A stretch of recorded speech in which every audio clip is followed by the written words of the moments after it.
reliyon. Itigil natin ang bagayan sa reliyon. Nagkaisa ang Marcos, Gore, Yelo o Dilawan.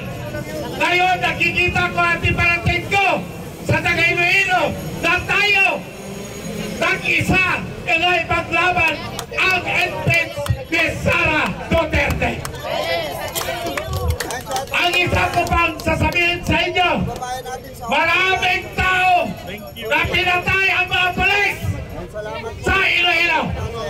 Ito ang pinakamasakit kahit na sa loob ng bahay, pinapatay ng polis dahil sa utos ni former President Duterte.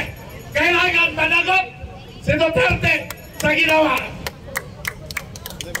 Ang pagdadakaw, alam namin, kung totoo ka, manerbihan sa bayan, sagutin mo sa tamang table o sa tamang paraan.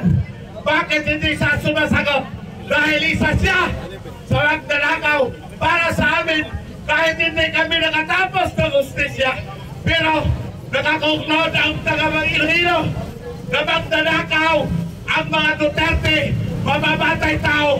Ngayon, kayo mga pulis, huwag sana kayo magsali sa away ng politika sa Pilipinas. Away ito ang sambayanang Pilipino sa buong bansa ng Pilipinas kong mahal. Sara! Impeach! Mahina! Impeach!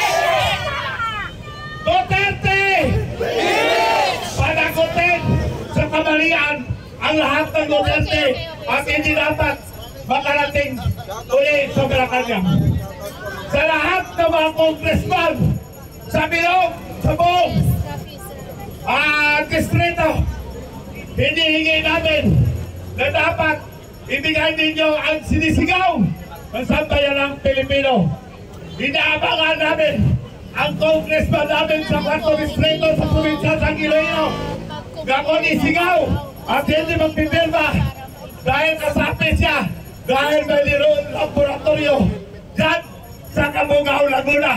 Kayo mga pulis, puntahan nyo ang Cabugao, Laguna, kaya dyan ginagawa ang siyapo ni Duterte ng congressman Bergs Beron. Correct! Tama! Dapat ngayon sa Iloilo ang siyapo. Basura na Duterte! Ipaglaban ang sambayanang Pilipinas! Ipaglaban! Sara Duterte! Impeach! Maraming salamat! Kang maayong hapon sa lahat.